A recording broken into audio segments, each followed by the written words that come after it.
warahmatullahi wabarakatuh. Salam sejahtera untuk kita semua. Kembali lagi dengan saya Ismail Hadino Rafifah dari kelas 2BD3 Akuntansi dengan NIM 210107-2036. Pada kesempatan kali ini, saya akan menjelaskan materi mengenai laporan keuangan bank.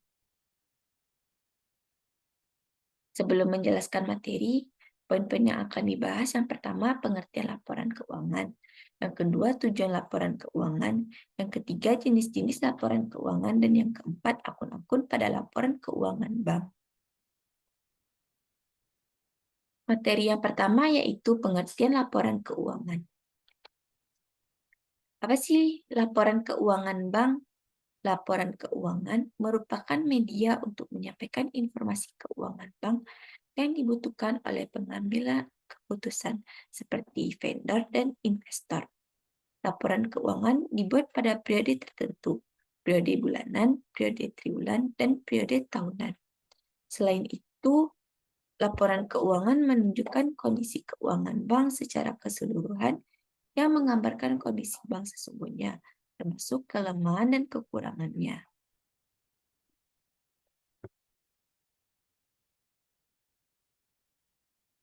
Materi yang kedua yaitu tujuan laporan keuangan. Tujuan laporan keuangan bank terdiri dari dua. Yang pertama, memberikan informasi yang terpercaya. Informasi yang diberikan tentang sumber daya ekonomi dan kewajiban perusahaan dengan maksud menilai kekuatan dan kelemahan perusahaan dan menunjukkan posisi keuangan dan investasi perusahaan. Tujuan yang kedua yaitu memberikan informasi sumber kekayaan, memberikan gambaran jumlah dividen yang diharapkan pemegang saham, dan menunjukkan kemampuan perusahaan dalam membayar kewajiban kepada kreditur, supplier, pegawai, dan lain sebagainya. Materi selanjutnya yaitu jenis-jenis laporan keuangan. Jenis-jenis laporan keuangan bank terdiri dari 4. Yang pertama, laporan neraca. Laporan neraca yaitu laporan dalam bentuk daftar yang disusun secara sistematis yang menyajikan informasi perbandingan yang dimiliki bank atau aset bank yang sekaligus menunjukkan penggunaan dana atau investasi, dana pihak ketiga dan dana pihak kedua, dan modal sendiri. Pada periode yang dilaporkan, apa yang menjadi kewajiban bank seperti utang kepada pihak ketiga dan pihak kedua, dan modal bank pada suatu saat atau tanggal tertentu yang sekaligus menunjukkan sumber dana yang ada pada aset. Jenis-jenis laporan keuangan bank yang kedua yaitu laporan arus kas. Laporan arus kas adalah jenis laporan keuangan yang berisi tentang informasi penerimaan dan pengeluaran kas dalam sebuah perusahaan pada periode waktu tertentu. Jenis-jenis yang ketiga yaitu laporan laba rugi. Laporan laba rugi adalah suatu bentuk laporan keuangan bank yang menggambarkan pendapatan dan biaya operasional dan non-operasional, serta keuntungan bersih dalam periode tertentu. Jenis yang keempat, laporan komitmen dan kontingensi. Di samping rekening-rekening efektif, dalam buku besar bank terdapat rekening-rekening yang sifatnya administratif.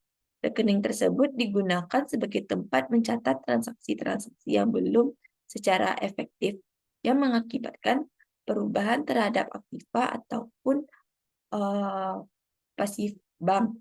Transaksi demikian merupakan transaksi komitmen dan transaksi kontingensi. Jadi, laporan keuangan bank merupakan laporan yang menggambarkan transaksi perbankan yang diklasifikasikan sebagai transaksi off balance, yang dimana maksud dari transaksi off balance tersebut yaitu transaksi yang belum dapat dicantumkan dalam laporan laba rugi maupun neraca.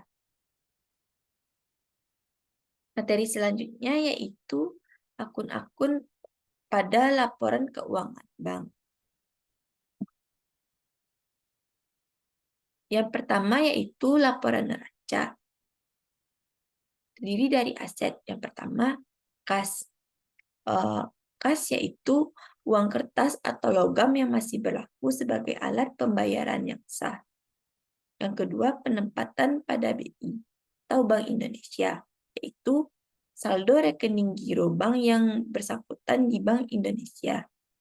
Yang ketiga, penempatan pada bank lain, yaitu seperti penanaman dana pada bank lain di dalam maupun di luar negeri dalam bentuk interbankal money, tabungan, deposito, dan lain sejenisnya.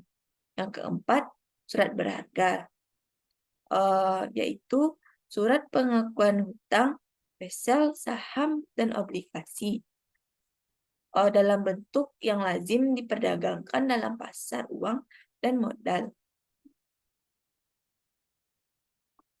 Yang kelima, kredit. Kredit yaitu pinjaman yang diberikan kepada pihak lain yang mewajibkan peminjam untuk melunasi hutangnya setelah jangka waktu tertentu. Yang keenam, pembiayaan syariah, yaitu pinjaman yang diberikan dengan menggunakan akad mudharabah atau bagi hasil. Yang ketujuh, penyertaan atau penanaman dana dalam bentuk saham perusahaan lain untuk tujuan jangka panjang. Yang kedelapan, pendapatan yang masih akan diterima. Maksudnya yaitu imbalan yang diperoleh atas penggunaan aktiva atau sumber-sumber ekonomi suatu bank oleh pihak lain. Selanjutnya, liabilitas. Yang pertama yaitu giro atau simpanan pihak lain pada bank yang dapat diambil setiap saat dengan menggunakan cek, ATM, atau surat perintah pembayaran dengan cara pemindah bukuan. Yang kedua, tabungan.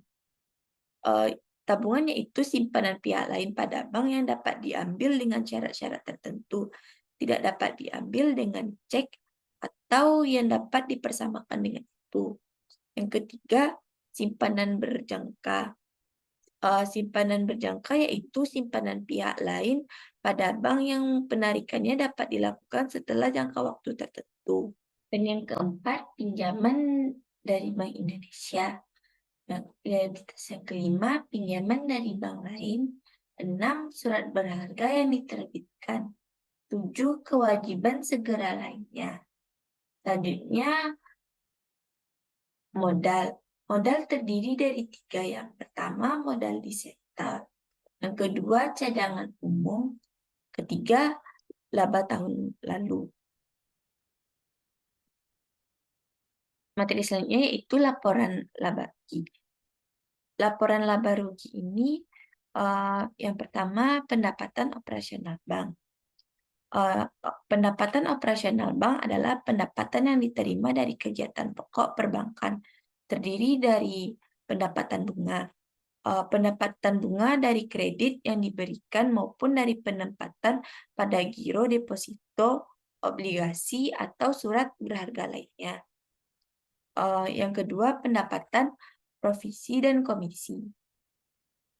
Yang komisi yaitu imbalan yang diterima atau pemberian jasa tertentu, misal komisi transfer. Sedangkan provisi yaitu imbalan yang diperhitungkan bank sehubungan jasa yang diberikan dalam pelaksanaan transaksi, misalkan provisi kredit. Yang ketiga, pendapatan operasional selain bunga, yaitu pendapatan lain yang merupakan hasil langsung dari kegiatan bank lainnya. Akun yang kedua yaitu beban, terdiri dari beban bunga dan kerugian penurunan nilai aset keuangan, yaitu beban tenaga kerja. Akun yang ketiga yaitu pendapatan komprehensif, yaitu laba rugi didistribusikan ke entitas induk.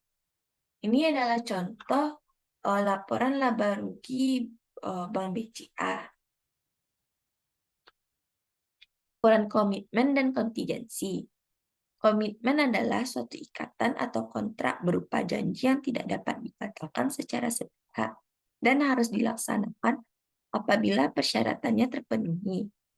Komitmen terdiri dari tagihan komitmen. Tagihan komitmen yaitu komitmen yang diterima dari pihak lain dan akan menimbulkan suatu tagihan bagi bank sendiri. Contoh, komitmen pinjaman yang diterima dan belum digunakan. Yang kedua, kewajiban komitmen. Kewajiban komitmen yaitu komitmen yang diberikan kepada nasabah atau pihak lain.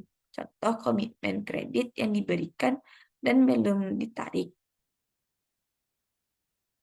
Sedangkan kontingensi adalah keadaan yang masih diliputi ketidakpastian mengenai kemungkinan memperoleh laba atau rugi oleh suatu bank.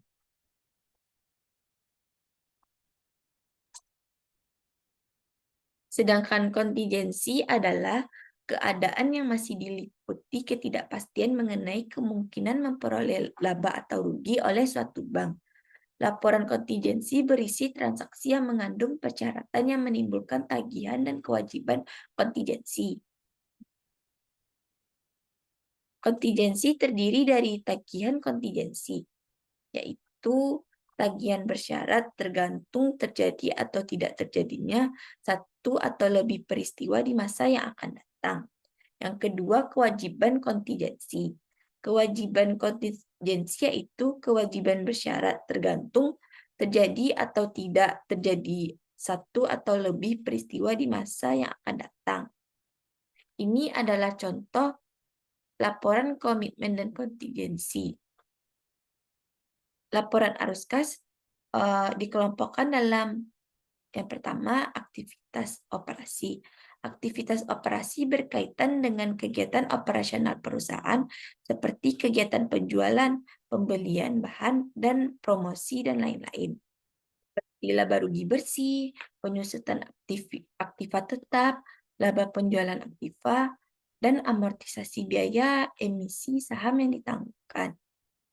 Perubahan aktiva dan kewajiban operasi. Yang pertama, penempatan pada bank lain. Yang kedua, surat berharga. 3, kredit, giro, tabungan, dan deposito. Ini adalah contoh laporan arus kas dari bank BCA. Yang kedua, aktivitas investasi. Aktivitas investasi adalah aktivitas yang berkaitan dengan pembelian dan penjualan aktiva tetap. Aktivitas investasi ini terbagi menjadi 3. Yang pertama, penyertaan saham. Kedua, perolehan aset tetap. Ketiga, penerimaan dividen. Yang ketiga, aktivitas pendanaan. Aktivitas pendanaan terdiri menjadi 3. Yang pertama, hasil penerbitan saham. Yang kedua, pembayaran dividen. Yang ketiga, kas bersih dan aktivitas pendanaan. Baiklah, sekian yang dapat saya sampaikan. Maaf jika ada kesalahan. Wassalamualaikum warahmatullahi wabarakatuh.